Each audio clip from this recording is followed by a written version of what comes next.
ಎಲ್ಲರಿಗೂ ನಮಸ್ಕಾರ. ಇಂದು ಮತ್ತೆ ಉದಯಿಸಿದೆ ಸ್ವಾತಂತ್ರ್ಯ ದಿನಾಚರಣೆಯ ಸ್ವಾತಂತ್ರ್ಯ ದಿನದ ಸೂರ್ಯ. ನೆನೆಯುತ್ತಾ ಸ್ವಾತಂತ್ರ್ಯ ಹೋರಾಟದಲ್ಲಿ ಮಡಿದವರ ಎಲ್ಲರ ಶೌರ್ಯ. ಇಂದು ದೇಶದ ತುಂಬಾ ಎಲ್ಲ ಎದ್ದು ನಿಂತಿದೆ ಸ್ವಾತಂತ್ರ್ಯದ ತಿರಂಗ. ಪ್ರತಿ ಮನೆ ಮನೆಯಲ್ಲೂ ಮನೆಯಲ್ಲೂ ಬೆಳಗಿದೆ ಸ್ವಾತಂತ್ರ್ಯತೆಯ ತರಂಗ. ಇವತ್ತ ನಾವು ಸ್ವಾತಂತ್ರ್ಯ ದಿನಾಚರಣೆ ಆಚರಣೆ ಮಾಡಾಕ್ತೇವೆ. ಇದು ಆಗಸ್ಟ್ 15 ಅನ್ನೋದ್ರ ಕೇವಲ ಒಂದು ಸ್ವಾತಂತ್ರ್ಯ ದಿನಾಚರಣೆ ಸರ್ಕಾರಿ ರಜೆ ಅಲ್ಲ. ಇದು ಭಾರತ ಐತಿ ಅನ್ನೋದು ಗುರುತಿನ ದಿನ. ಮೊದಲ ಇದು ಒಂದು 80 ವರ್ಷದ ಹಿಂದ ನಮ್ಮ ಭಾರತ ಬ್ರಿಟಿಷರ ಆಳ್ವಿಕೆ ಒಳಗ ನಡೆಯಾಕತ್ತಿತ್ತ. ಬಹಳ ಕಷ್ಟ ಅನ್ಭವಿಸಕತ್ತಿತ್ತ. ಮಹಾತ್ಮ ಗಾಂಧೀಜಿ ಮತ್ತ ಜವಾಹರ್ಲಾಲ್ ನೆಹರು ಆಗಿರ್ಬೋದು, ಮತ್ತು ಸುಭಾಷ್ ಚಂದ್ರ ಬೋಸ್, ಬಿಪಿನ್ ಚಂದ್ರ ಪಾಲ, ಸಂಗೊಳ್ಳಿ ರಾಯಣ್ಣ ಮತ್ತು ಕಿತ್ತೂರು ರಾಣಿ ಚೆನ್ನಮ್ಮ ಇವರು ಎಲ್ಲರ ಸ್ವಾತಂತ್ರ್ಯ ಹೋರಾಟ ಮಾಡ್ಕಾಟ ಬಹಳ ಪರಿಶ್ರಮ ಮಾಡ್ಕಾಟ ನಮಗ ಸ್ವಾತಂತ್ರ್ಯತೆಯನ್ನು ಕೊಡ್ಸಾರ. ಆದ ನಂತರ ನಾವು ಆಗಸ್ಟ್ 15 ಇವತ್ತಿನ ದಿನವನ್ನ ಸ್ವಾತಂತ್ರ್ಯ ದಿನಾಚರಣೆ ಇಂಡಿಪೆಂಡೆನ್ಸ್ ಡೇ ಅಂತ ಎಲ್ಲಾ ಕಡೆ ಆಚರಣೆ ಮಾಡ್ತೀವಿ ನಾವು. ಇವತ್ತು ನಾವು ಸ್ವಾತಂತ್ರ್ಯ ದಿನ ಇರಾಕ ಕಾರಣ ಸ್ವಾತಂತ್ರ್ಯ ಹೋರಾಟಗಾರರ ಪರಿಶ್ರಮ ಐತಿ. ಇವತ್ತಿಗೆ ನಾನು ಸ್ವಾತಂತ್ರ್ಯ ದಿನಾಚರಣೆಯನ್ನ ಆಚರಿಸಬಾರ್ದು. ಪ್ರತಿ ದಿನ ಮತ್ತೆ ಆಗಸ್ಟ್ ಫುಲ್ ತಿಂಗಳ ಸ್ವಾತಂತ್ರ್ಯ ದಿನಾಚರಣೆಯನ್ನ ಆಚರಣೆ ಮಾಡ್ಬೇಕಂತ ತಿಳ್ಕೊಂತೇನೆ. ಇವತ್ತು ನಾವು ಸ್ವಾತಂತ್ರ್ಯ ಹೋರಾಟಗಾರರು ಆಯ್ತು ಮತ್ತ ದೇಶವನ್ನು ಕಾಯುವಂತ ಹಗಲು ರಾತ್ರಿ ಅಲ್ಲಾರ್ದ ದೇಶವನ್ನ ಕಾಯ್ತಕ್ಕಂಥ ಎಲ್ಲ ದೇಶದ ಮತ್ತ ನಾವು ಉಪವಾಸ ಇದ್ದಾಗ ದೇಶದ ಜನರಿಗೆ ಅನ್ನವನ್ನು ರೈತರು ನೆನೆಸ್ಬೇಕ.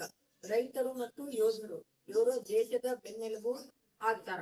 ಆದ್ರಿಂದ ಅವ್ರಿಗೆ ನಾವು ಹೆಚ್ಚಿನ ಗೌರವವನ್ನ ಕೊಡ್ಬೇಕು. ಇವತ್ತು ನಾವ ನೋಡ್ರಿ, ಇವತ್ತು ಎಲ್ಲಿ ನಿಮಗ ರೈತರು ಮತ್ತೆ ಯೋಧರು ಅಂತಾರಲ್ಲ ಅವ್ರಿಗೆ ನಮಸ್ಕಾರ ಮಾಡಿ ಸ್ವಾತಂತ್ರ್ಯ ದಿನಾಚರಣೆದ ಶುಭಾಶಯಗಳನ್ನು ಹೇಳ್ರಿ ಅವ್ರಿಗೆ. ಮತ್ತು ಭಾರತವನ್ನ ರಕ್ಷಣೆ ಮಾಡೋದ ಬರೇ ಸರ್ಕಾರದ ಜವಾಬ್ದಾರಿ ಅಲ್ಲ, ಇದು ಪ್ರತಿಯೊಬ್ಬ ಪ್ರಜೆಯ ಕರ್ತವ್ಯ. ಇದನ್ನ ದೇಶವನ್ನು ರಕ್ಷಣೆ ಮಾಡಿದ್ರ ನಮಗೂ ರಕ್ಷಣೆ ನೀಡ್ತೈತಿ. ಆದ್ರಿಂದ ನಾನ್ ಕೇಳ್ಕೊಂತೀನಿ, ಭಾರತವನ್ನು ರಕ್ಷಿಸೋದು ನಮ್ಮ ಎಲ್ಲರ ಕರ್ತವ್ಯ ಆಗೈತಿ. ಮತ್ತಿವತ್ತು ನಮ್ಮ ಭಾರತ ಪ್ರಪಂಚದ ಮಟ್ಟಿಗೆ ಬಾಹ್ಯಾಕಾಶ ಆಗಿರ್ಬೋದು, ತಂತ್ರಜ್ಞಾನ ಆಗಿರ್ಬೋದು, ವಿಜ್ಞಾನ ಮತ್ತು ಆರ್ಥಿಕತೆ ಒಳಗ ಮೊದಲನೇ ಸ್ಥಾನದಾಗೈತಿ. ಇದಕ್ಕೆಲ್ಲ ಕಾರಣ ಯಾರ? ಇನ್ನು ಸ್ವಾತಂತ್ರ್ಯ ಕೊಟ್ಟಂತಹ ಸ್ವಾತಂತ್ರ್ಯ ಹೋರಾಟಗಾರರು ಆಗ್ತಾರವ್ರು. ಮತ್ ನಾವ್ ಇವತ್ತು ಸ್ವಾತಂತ್ರ್ಯ ದಿನಾಚರಣೆಯನ್ನ ಬರೇ ಇವತ್ತಿಂತ ಮುಂದೆ ನಾವು ಏನೇನ್ ಮಾಡ್ಬೇಕಂತ ಅದನ್ನು ನೆನಪಿಟ್ಕೋಬೇಕ. ಬರೇ ಹಿಂದ ಆದಂತಹ ಘಟನೆಗಳನ್ನ ಅಷ್ಟ ನೆನಪಿಸೋಣಲ್ಲ. ನಾವು ಇನ್ನು ಮುಂದ ಭಾರತ ಒಳಗ ಪರಿಸರ ರಕ್ಷಣೆಯನ್ನು ಮಾಡ್ಬೇಕ. ಮತ್ತು ಪ್ರತಿಯೊಂದು ಕಡೆ ಸಮಾನತೆಯನ್ನು ಎತ್ತಿ ಹಿಡಿಬೇಕ. ಎಲ್ಲರಿಗೂ ಹಕ್ಕು ಮತ್ತು ಕರ್ತವ್ಯಗಳು ಅದಾವ, ಅದನ್ನ ಅನುಭವಿಸ್ಬೇಕಂತ ತಿಳಿಸ್ಬೇಕು. ನಾವು ಭಾರತವನ್ನು ರಕ್ಷಣೆ ಮಾಡೋದು ನಮ್ಮೆಲ್ಲರ ಕರ್ತವ್ಯ ಆಗೈತಿ. ನಾವೆಲ್ಲರೂ ಸೇರಿ ಭಾರತವನ್ನು ಒಗ್ಗಟ್ಟಿನಿಂದ ಬೆಳೆಸೋಣ ಅಂತ ಕೇಳ್ಕೊಂತೇನೆ ನಾನು.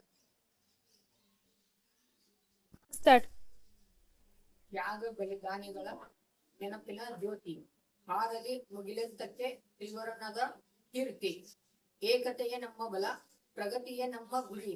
ಭಾರತೀಯರಾದ ಎಲ್ಲರಿಗೂ ನಮಗೂ ಇವತ್ತಿನ ಸ್ವಾತಂತ್ರ್ಯ ದಿನಾಚರಣೆಯ ಹಾರ್ದಿಕ ಶುಭಾಶಯಗಳು. Happy independence day. ನೋಡ್ರಿ, ನಾ ಇವತ್ತು ಮಾತಾಡಿದ ಸ್ವಾತಂತ್ರ್ಯ ದಿನಾಚರಣೆಯ ಭಾಷಣ ನಿಮ್ಗೆ ಇಷ್ಟ ಆಯ್ತಂದ್ರ ಈ ವಿಡಿಯೋ ಲೈಕ್ ಮಾಡ್ರಿ, ಶೇರ್ ಮಾಡ್ರಿ. ಮತ್ತು ಇನ್ನೂ ಹೆಚ್ಚಿನ ವಿಡಿಯೋ ನೋಡ್ಬೇಕಂದ್ರ ನನ್ನ ಚಾನಲ್ ಸಬ್ಸ್ಕ್ರೈಬ್ ಮಾಡ್ರಿ ಅಂತ ಹೇಳ್ಕೊಂತೀನಿ. ವಿಜಯನ ಮನದಾಳದ ಮಾತುಗಳು, ಮಾತೃ ಭಾಷೆಯಲ್ಲಿ ಬೋಧನೆಗಳು. ಈ ಚಾನಲ್ ಸಬ್ಸ್ಕ್ರೈಬ್ ಮಾಡಿ ನನಗೆ ಸಪೋರ್ಟ್ ಮಾಡ್ರಿ ಅಂತ ಹೇಳ್ಕೊಂತೀನಿ. ನಿಮ್ಮ ಒಂದು ಸಬ್ಸ್ಕ್ರಿಪ್ಷನ್ ಸಬ್ಸ್ಕ್ರೈಬ್ ನಮಗ ಭಾಳ ಹೆಲ್ಪ್ ಆಕೈತಿ. ನೆಕ್ಸ್ಟ್ ವಿಡಿಯೋ ಮಾಡಕ್ ನಮಗೆ ಇನ್ನೂ ಹೆಚ್ಚಿನ ಸಿಗ್ತೈತಿ. ಇನ್ನೊಂದು ಹೇಳ್ತೀನಿ, ಎಲ್ಲರಿಗೂ ಜನರಿಗೂ ಸ್ವಾತಂತ್ರ್ಯ ದಿನಾಚರಣೆಯ ಹಾರ್ದಿಕ ಶುಭಾಶಯಗಳು. ಇವತ್ತು 80ನೇ ವರ್ಷದ ಸ್ವಾತಂತ್ರ್ಯ ದಿನಾಚರಣೆ. ನೋಡ್ರಿ, ನೀವು ಈ ಭಾರತೀಯ ಪ್ರಜೆಗಳಾದ ನಾವೆಲ್ಲರಿಗೂ ಭಾರತವನ್ನು ರಕ್ಷಣೆ ಮಾಡುವುದ ನಮ್ಮ ಕರ್ತವ್ಯ ಆಗೈತಿ ಅಂತ ಹೇಳ್ತಾ ನನ್ನ ಭಾಷಣ ಮುಗಿಸ್ತೇನೆ. ಜೈ ಹಿಂದ್, ಜೈ ಭಾರತ್ ಮಾತೆ. ಎಲ್ಲಾರು ಹೇಳ್ರಿ, ನಾವು ವಿಡಿಯೋ ನೋಡೋರು ಎಲ್ಲಾರು ಹೇಳ್ರಿ, ಬೋಲೋ ಭಾರತ್ ಮಾತಾ ಕಿ ಜೈ ಅಂದ್ರಿ. ಎಲ್ಲರಿಗೂ ನಮಸ್ಕಾರ. ಇವತ್ತು ಶನಿವಾರ, ಶ್ರಾವಣ ಮಾಸದ ಮೊದಲನೇ ಶನಿವಾರ. ಎಲ್ಲರಿಗೂ ಶನಿವಾರದ ಶುಭಾಶಯಗಳು. ಶ್ರೀರಾಮ ಜಯ ರಾಮ, ಸುಂದರ ರಾಮ. ಓಂ ಮನುಜೋ ಮಾರುಕತುಲ್ಯ ವೇಗಂ ಜಿತೇಂದ್ರಿಯಂ ಬುದ್ಧಿಮತಾಂ ವರಿಷ್ಠಂ ವಾತಾತ್ಮಜಂ ವಾನರಯೋಧ ಮುಖ್ಯಂ ಶ್ರೀರಾಮದ್ಭೂತಂ ಶಿರಸಾನ ಮಾಮಿ. ಜೈ ಶ್ರೀರಾಮ್. ನೋಡ್ರಿ, ಇವತ್ತ ಸ್ವಾತಂತ್ರ್ಯ ದಿನಾಚರಣೆ. ಯಾರ ಎಲ್ಲೇ ರಾಷ್ಟ್ರಗೀತೆ ಕಂಡ್ರು ನಿಂತ್ ಕಾಟ ಗೌರವ ಕೊಡ್ರಿ. ಅರ್ಜೆಂಟ್ ಒಳಗ್ ಹೋಗೋದ್ ಬೇಡ. ರಾಷ್ಟ್ರಗೀತೆ ಮುಗಿಯೋತಕ ಅಲ್ಲೇ ನಿಂತ್ ಕಾಟ ರಾಷ್ಟ್ರಗ ಗೌರವವನ್ನ ಸಲ್ಲಿಸ್ಬೇಕು ನಾವು. ಮತ್ ಇವತ್ತು ಯಾರ ಭೇಟಿ ಆಗ್ಲಿ ಹಾದಿ ಒಳಗದು ಅವ್ರಿಗೆಲ್ಲಾ ಸ್ವಾತಂತ್ರ್ಯ ದಿನಾಚರಣೆದ ಶುಭಾಶಯಗಳನ್ನ ಕೋರಿ. ಇವತ್ತು ಪ್ರತಿ ಮನೆಯಲ್ಲೂ ಸ್ವಾತಂತ್ರ್ಯ ದಿನಾಚರಣೆಯನ್ನ ತಮ್ಮ ಸ್ವಂತ ಹಬ್ಬ, ಮನ್ಯಾಗಿನ ಹಬ್ಬ ಅನ್ನೋರ್ಗತಾರ ಹಬ್ಬವನ್ನ ಸೆಲೆಬ್ರೇಷನ್ ಮಾಡ್ರಿ ಅಂತ ಕೇಳ್ಕೊಂತೀನಿ. ಎಲ್ಲರಿಗೂ ನಮಸ್ಕಾರ.